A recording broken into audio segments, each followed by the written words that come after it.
Hello everyone, today we are going to learn basic Photoshop tutorials how to distort image.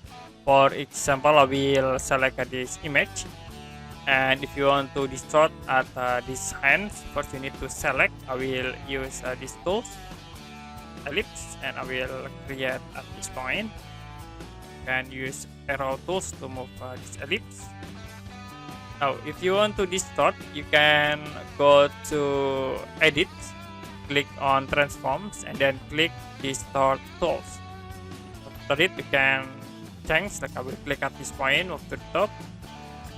Okay, in here, move to the bottom. Then move again, point. Here to this point. Okay. You're done, you can press enter. And then you can go to select, deselect. Okay, that's it for basic Photoshop tutorials how to distort image. And if you have any question about this tutorial, you can comment below this video.